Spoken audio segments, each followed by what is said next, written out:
you. Hey, into your Williams.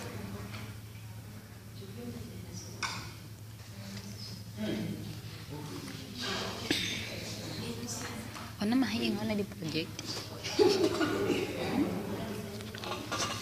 Very much.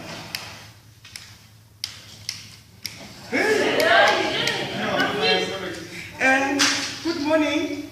Morning, sir. How are you? Fine. Fine. Ensure that you all have a piece of paper. They are circulating. Ensure you have one. Okay?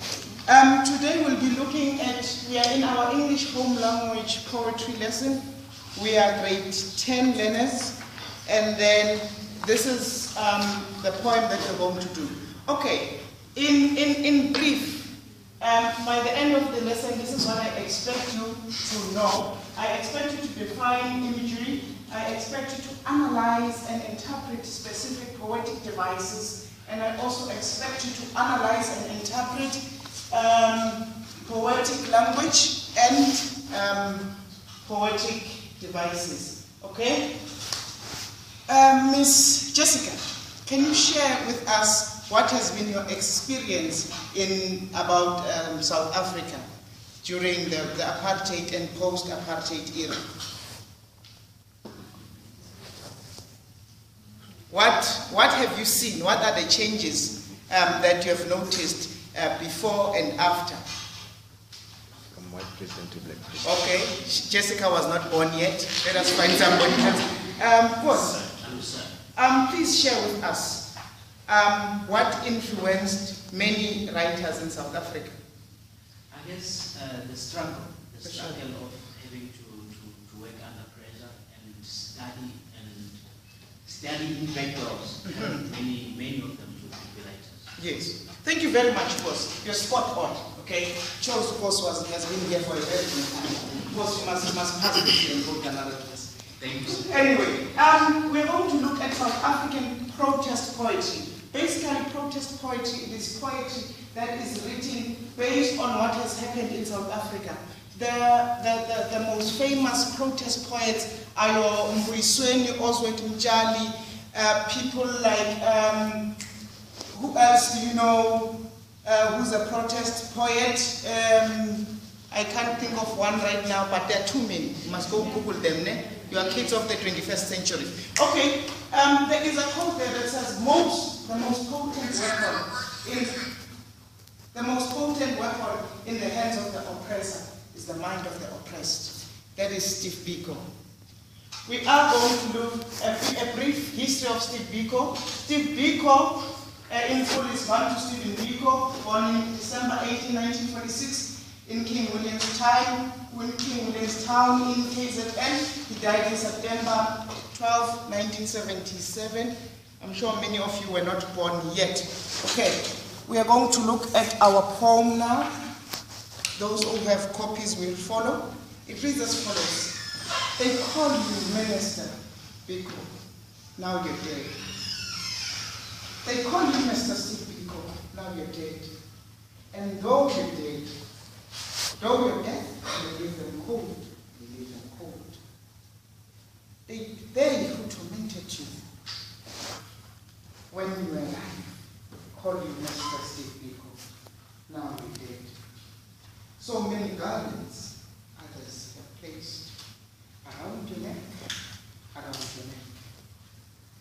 You have been carried the signs of the rugby field. Now you're dead. But now you're dead. The best advocate in the land was your voice.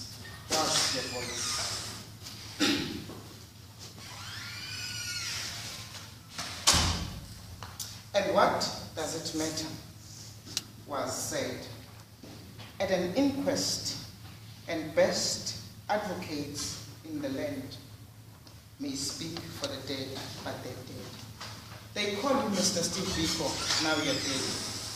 And though you're dead, and though your death may leave them cold, they who tormented you when you were alive call you Mr. Steve Biko. That is the poem Mr. Steve Biko. The first thing you should notice when reading that poem, it is that it doesn't have any punctuation marks for those who have the poem. There are punctuation marks. Okay, there are. Yes. All right. But when we look at the poem, at the beginning, we do not use a capital letter. Even the title is not capitalized. And the term and the word, which is a proper noun, Steve Biko, it is not written using a capital letter. Why do you think that is the case? Why do you think the poet decided to ignore the proper way of writing? They did not use capital letters in the beginning and for proper nouns. Somebody has an answer for us at the back? Okay. Yes, sir. I think it's because they were insubordinating the person they are talking about. They were belittling him. Yes. Thank you very much for your input. The use of lowercase in this poem shows that even great liberation heroes were still reduced to be as small as nothing, because at the end of the day, he was killed, remember, and he was killed by the very same people who now call him Master Steve Biko. They are now proud of him, they now embrace him, but they are the very same people who killed him. When you look at the poem, it runs from line to line with no full stop. That is called enjambment.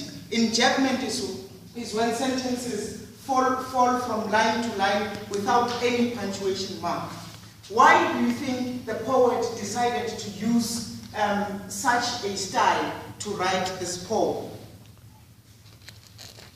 Longis, you look asleep. You look asleep. Okay. The other thing that you should notice in the poem is that there is repetition. Look at the number of times the word death appears. The word death and dead appears more than 10 times in the poem. Why do you think the poet decided to use this word so many times? Obviously to emphasize that they have killed him, you know. It tells us that they have tormented you when you were alive, but now they call you Mr. Steve Biko. It clearly shows us that the very same people who praise you today are the same people that will kill you tomorrow, you know. When we continue with the last segment of our lesson,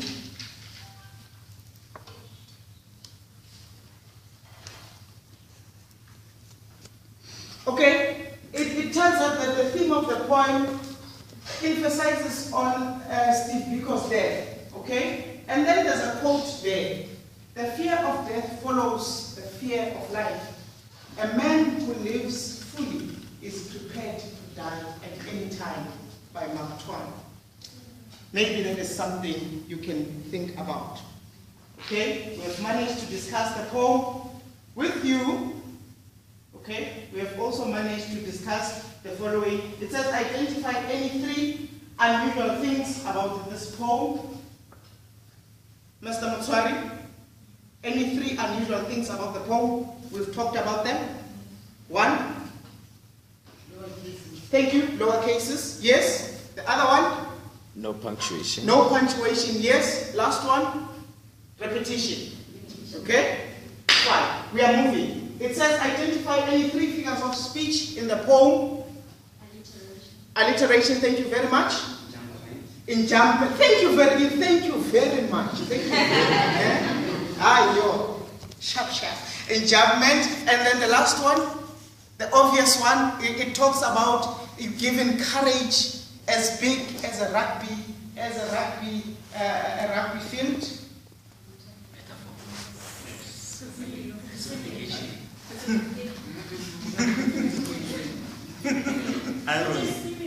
It's a simile. How sure are you? Can I say it? Huh? Is that the word like? Remember, a simile uses the word like and as only. And comparisons, we have two. We have a metaphor and a simile. So in this instance, let me just find it. It says they've given you courage the size of a rugby field. Can courage be a size of a rugby field? Cannot be. Metaphorically, yes. So what figure of speech is this? A metaphor. Thank you very much. There's also personification there. Thank you. Let me just wrap up. There's also personification there, and then you got little pieces of paper, okay, you got little pieces of paper which are figures of speech. Those we're supposed to group you according to those figures of speech and then discuss whatever figure of speech we have there. So this is satire. Satire is making fun of something serious, okay? Here you can see, this is the president, this lady, the title that says the justice system. And there's Malema, there's Gwen and the others. And they say, go for it, boss. Look at what he is holding here. It's a